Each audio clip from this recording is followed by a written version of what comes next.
I still remember the sound of their laughter as the truck pulled away.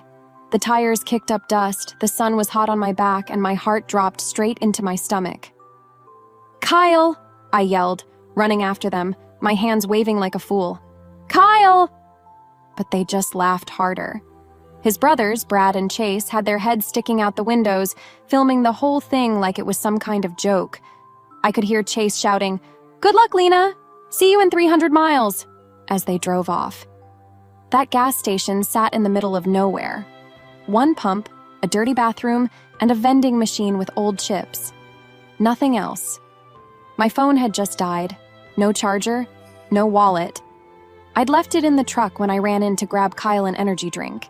He had asked for it sweetly, told me he was too tired to walk inside. So I'd gone in. And when I came out, they were gone. I waited. First 5 minutes, then 20, then an hour. I kept looking down the road, expecting to see the truck come back around the bend. I thought it was just a dumb joke. Kyle had done stupid things before, but never like this. Never something so cruel. I sat on the curb in the sun. My hands were shaking, my mouth dry. Every few minutes I stood and walked around, pretending I wasn't scared. Pretending it wasn't happening. Then my phone buzzed, just before the battery finally died. A single message. "Don't be mad, babe. Just a prank. We'll come back in a bit." I stared at it. I didn't laugh. I felt hollow. This wasn't funny. This wasn't a joke. This was the man I married, the man I cooked for, cared for, defended. And he thought leaving me stranded hundreds of miles from home was funny, with his brothers. That was the moment it clicked. Not suddenly, but in a slow, creeping way. Like when you realize you've been sick for a long time and just got used to it. I looked around the parking lot, one trucker filling up, a dusty road stretching both ways. No police station, no hotel, just a convenience store clerk who shrugged and said, "They'll be back, I guess." But I knew they wouldn't, not anytime soon. And I didn't want them to. I'd spent 5 years trying to keep that family happy. Every dinner with Kyle's parents, every birthday party for Brad's kids, every sarcastic comment I let slide because that's just how they are. This time, I wasn't going to wait. A woman pulled in with a minivan, 2 kids in the back. I asked her if she was headed north. She looked at me, sweaty, scared, with nothing but a half-warm bottle of water, and nodded. "I can take you as far as I'm going," she said. "You okay?" I told her I would be. We drove for hours. I didn't talk much. I just stared out the window, thinking. I didn't cry. Not once. I think I had cried too much already over the years. She dropped me at a bus station in a small town I'd never heard of. I thanked her. I used the last bit of battery on my phone to check the bus schedules and message someone I hadn't spoken to in years, Aunt May. All I wrote was, "Can I come stay with you for a while? I don't know where else to go." A few minutes later, a reply. "Always. Come home." That night, I bought a one-way ticket. As the bus rumbled down the highway, I looked back at the town fading behind us and realized something. I wasn't going back. Not to Kyle, not to their laughter, not to a life where my pain was entertainment. And for the first time in a long time, I breathed. Looking back now, I think I always knew something wasn't right. Even when things were good, there was this small ache in my chest I could never shake. I used to tell myself that all marriages had problems, that Kyle loved me, just not in the way I wanted him to. But the truth is, Kyle didn't love me. Not really. He loved how I made him feel. He loved having someone to show off when things were going well, and someone to blame when they weren't. And his brothers? They made everything worse. Brad and Chase were older, louder, and always had some ridiculous idea brewing. Kyle looked up to them like they were gods. Every weekend it was something. Water balloons in the shower, fake eviction notices, even once hiding my car keys before a job interview just to see what I'd do. That one nearly cost me the job. But Kyle laughed, said I needed to lighten up. They called it pranking. I called it cruelty. I didn't say much back then. I thought maybe I was the problem. Maybe I was too sensitive. I tried to laugh along. I tried to be the cool wife, the one who rolled her eyes and said, "Boys will be boys." But it hurt.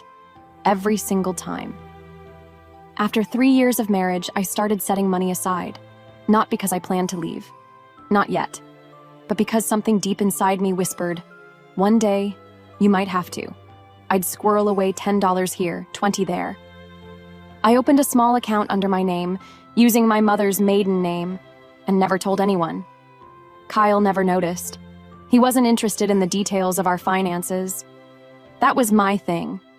That day at the gas station, when I realized he'd actually left me there, when I watched their truck disappear around the corner and didn't hear it come back, I knew that moment had been building for years.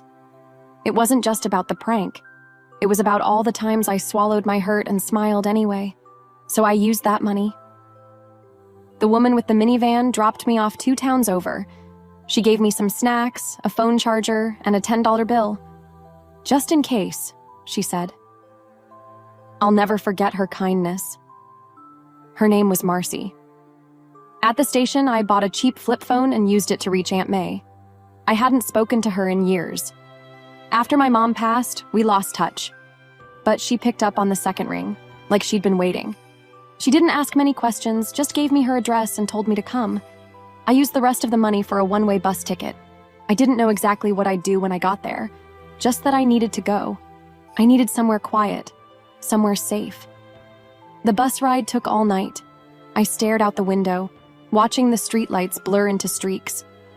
I thought about calling Kyle. Not to beg, just to say something final. But then I imagined his brothers laughing in the background. I imagined them calling me dramatic. So I didn't call. And he didn't either. Not that night. Not the next day. Not ever. When I stepped off the bus the next morning, the air smelled like salt water and pine trees. Aunt May was waiting in an old blue pickup. She looked older than I remembered, but her hug felt the same. She didn't ask me what happened. She just said, "Let's get you inside." For the first time in years, I felt like someone was on my side, like I didn't have to prove anything. I didn't have to explain why I was tired or hurt or scared. I just had to be. I took a long shower that night, scrubbing off the dust, the tears, the years of pretending, and I promised myself something as I wrapped up in a towel and looked at my reflection in Aunt May's mirror. "You're not going back, Lena. Not ever again." Aunt May's home sat on a quiet street with chipped picket fences and flower beds that looked like they belonged in an old movie. Her house smelled like lemon polish and fresh bread. Every corner felt warm, lived in, safe. I slept for 2 days straight after I arrived. I didn't even realize how tired I'd been. Not just from the trip, but from the years before it. The constant tension, the faked smiles, the never-ending effort to keep peace. My body had finally stopped bracing for the next blow. When I woke up, Aunt May was sitting at the kitchen table knitting, like no time had passed.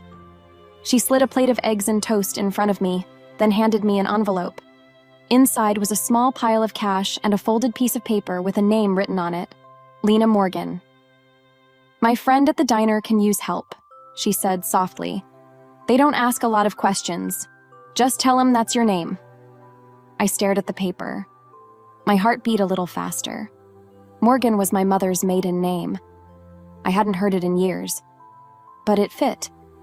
It felt like putting on a coat that had been hanging in the back of a closet. Familiar, warm, mine. I started working at the diner that week. It was a small place near the water with sticky menus and faded booths. But the customers were kind, and the owner, Mrs. Carter, paid me cash at the end of each shift. I worked mornings mostly, poured coffee, took orders, wiped tables.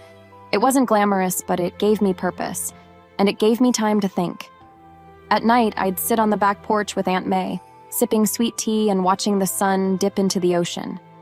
She never pushed me to talk, just sat with me, quietly knitting or humming old tunes from the radio. Sometimes I thought about Kyle, not with longing, more like confusion.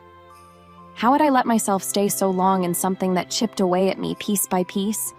I hadn't just lost myself in that marriage, I had handed myself over. But here, I was getting bits of me back. A few weeks into my new job, everything changed again. It was a slow Tuesday afternoon. The diner was quiet.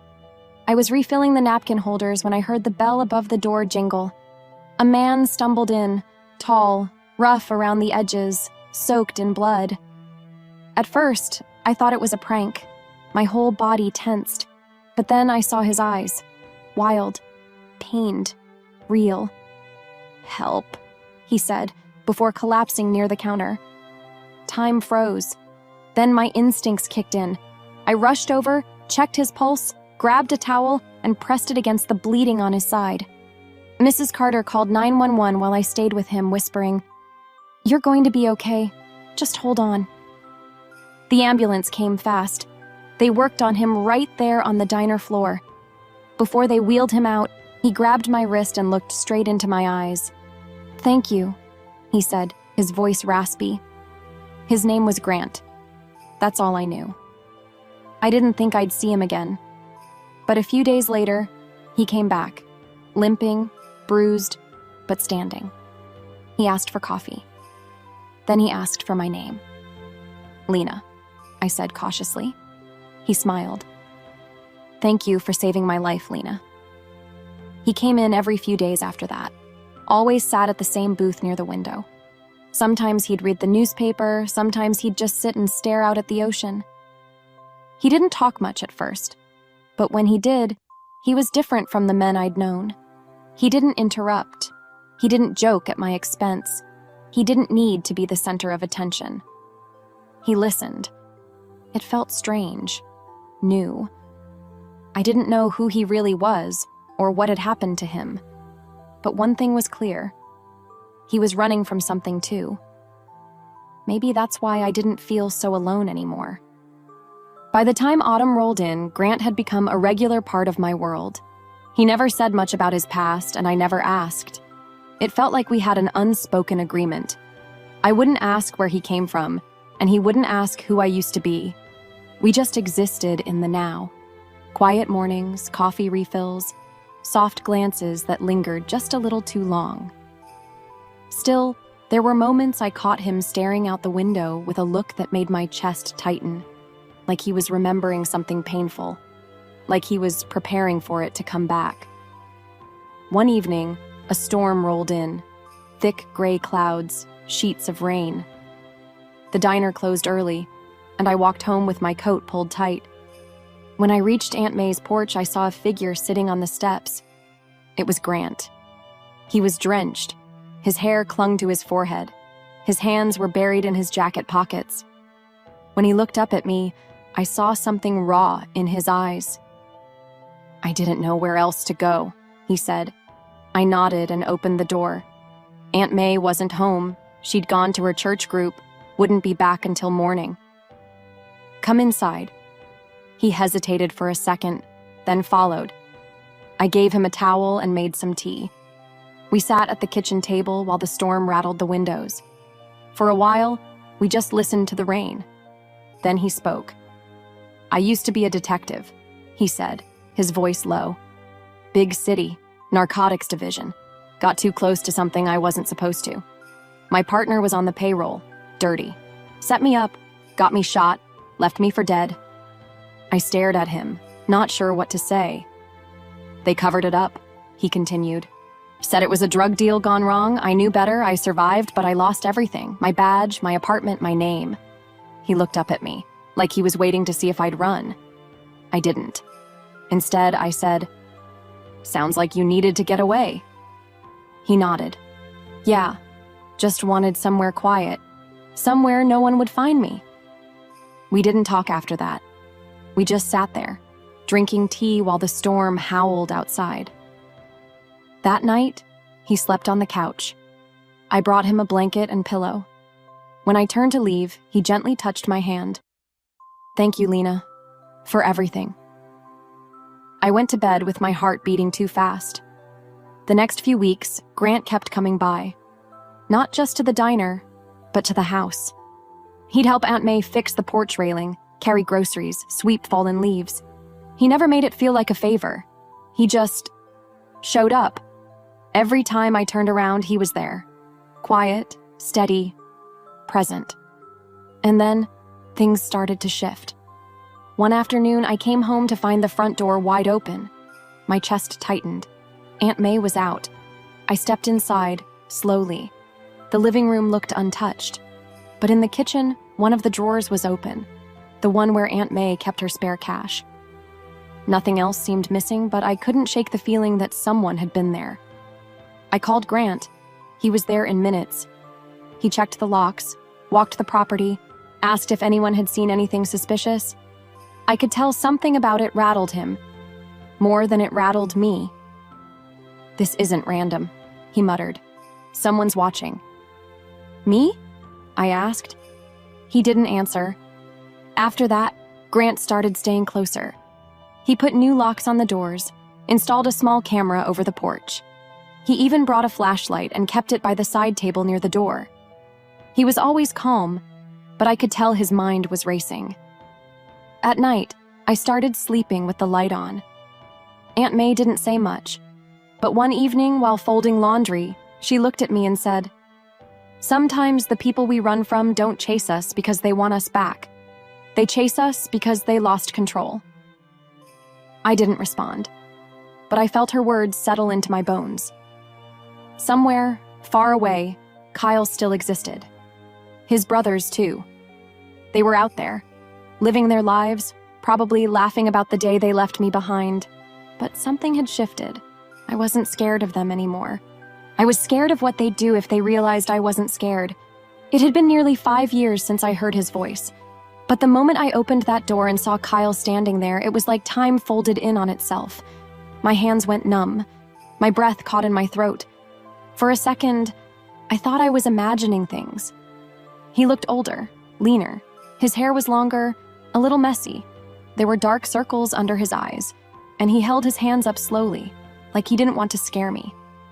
"Lena," he said softly, "please, can we talk?" I didn't answer. I didn't move. How did he find me? My mind raced, trying to figure it out. I hadn't used my real name. I didn't post anything. I had been careful. Then I heard footsteps behind me. Grant.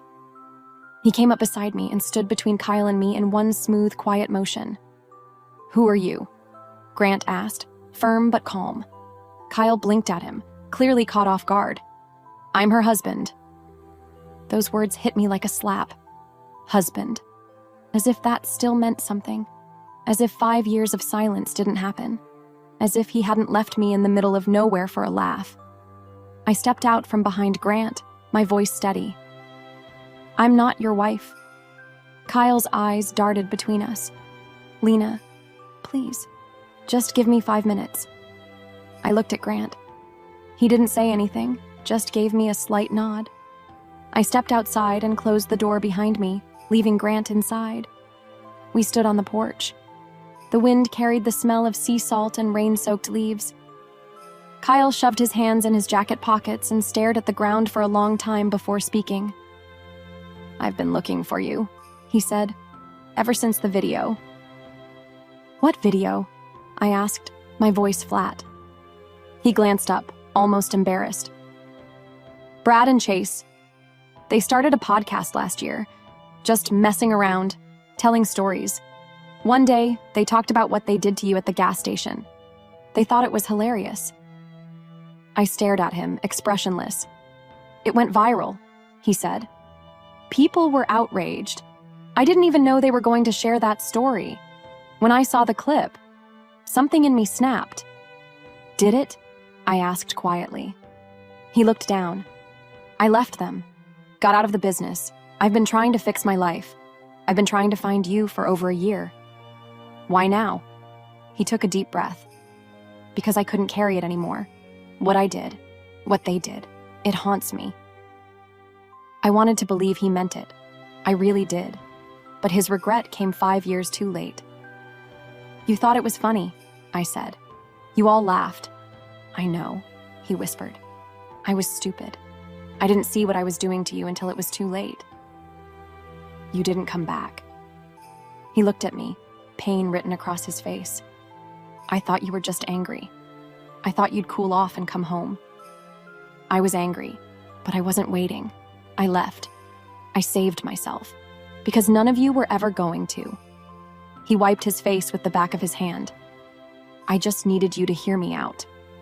I heard the front door open behind us. Grant stepped out onto the porch and came to my side. Calm, steady, protective. Kyle looked at him, puzzled. Who is he? I didn't hesitate.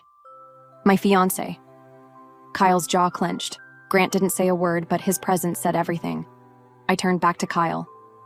You didn't just lose me because of one prank. You lost me because you never saw me. Not really. Kyle opened his mouth, then closed it. His shoulders dropped, like the weight finally sank in. He nodded slowly. I guess I deserved that. You did, I said softly. He turned to go, taking a few steps down the path before stopping. For what it's worth, he said without looking back, I'm glad you're okay. Then he walked into the gray mist and disappeared down the street. I stood there in silence. Grant gently placed his hand on my back. You all right? I nodded. I didn't feel broken. I didn't feel shaken. I just felt free. The day after Kyle showed up, I sat on the back porch with a cup of tea in my hands and too many thoughts in my head. He was really here. After 5 years, he'd tracked me down and stood on the very porch where I'd rebuilt my life. And now, I had to face what I'd worked so hard to avoid, the final goodbye I never said out loud. He came back later that afternoon, slower this time. No demands, no pleading, just a quiet knock and eyes that looked like they hadn't slept. I opened the door. He stayed on the porch. I'm not here to argue, he said. I just want to talk, please. Grant was inside, fixing the hinges on the guest room door. He heard Kyle but didn't come out. He knew I could handle it. I stepped outside, closing the door behind me. Kyle took a deep breath.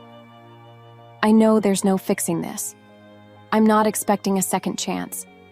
I just want to understand what happened after I left you there. So, I told him. Not everything.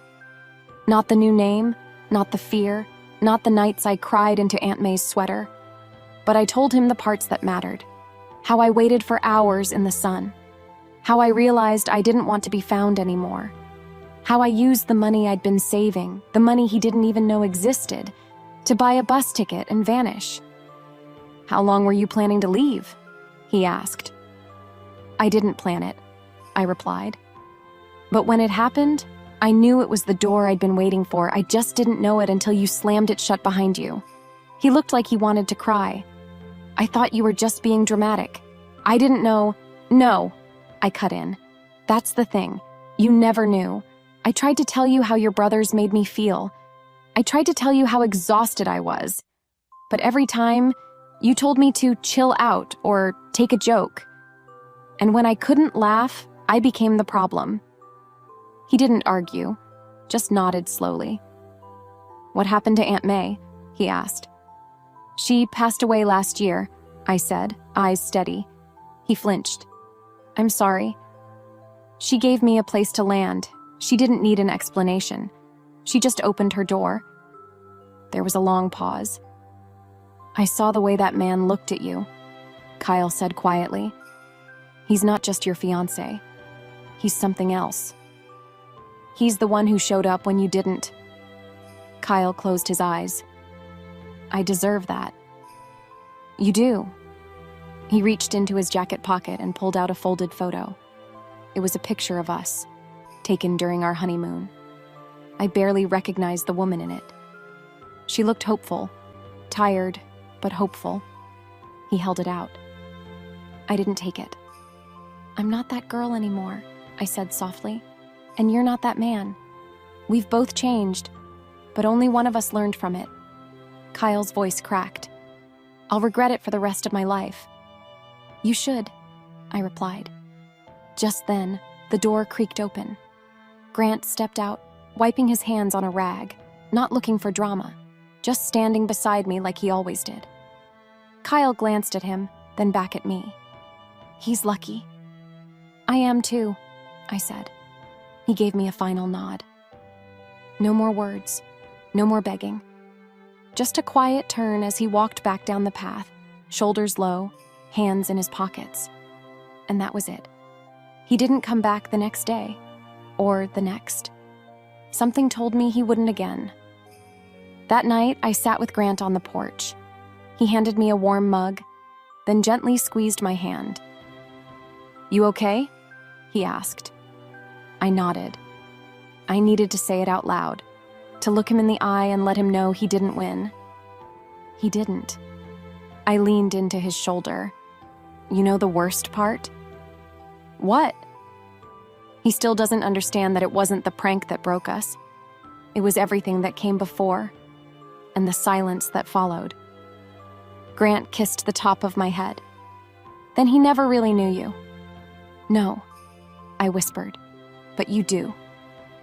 And for the first time in years, I wasn't afraid of being found, because I had already found myself. 5 years ago, I stood at a gas station with dust in my shoes, no money in my pocket, and no one looking for me. Now, I stood in a courthouse hallway, wearing a navy blue blazer and holding Grant's hand. Reporters whispered at the end of the corridor, their cameras already snapping photos from a distance. I'd been dreading this moment, but now that it was here, I felt something unexpected. Peace. Inside the courtroom, Brad and Chase sat at the defense table in matching suits that couldn't cover their nervous energy. They looked smaller somehow. Not physically, just pathetic. The swagger was gone. No smug smiles, no recording devices in hand. Their latest prank had gone too far.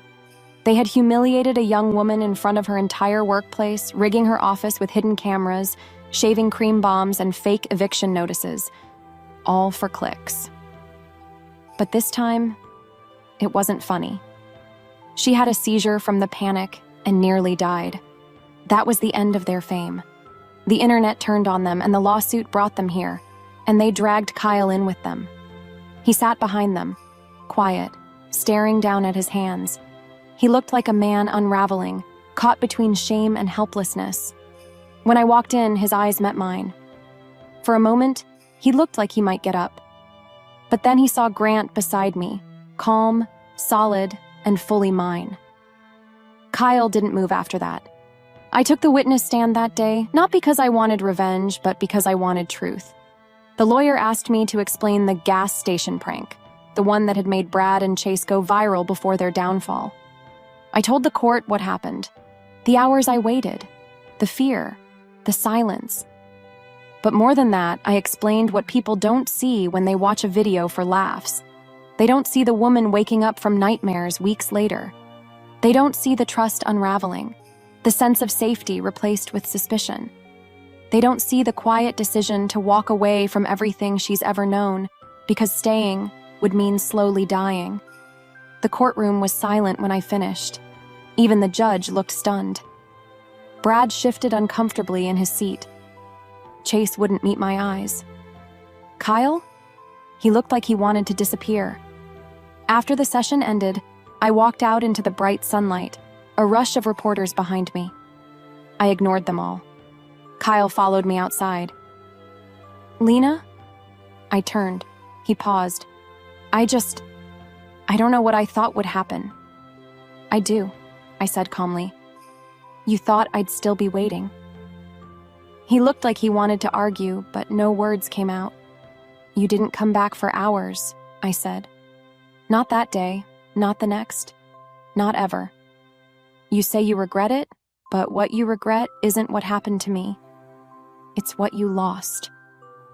He flinched. I didn't leave you because of a prank, Kyle.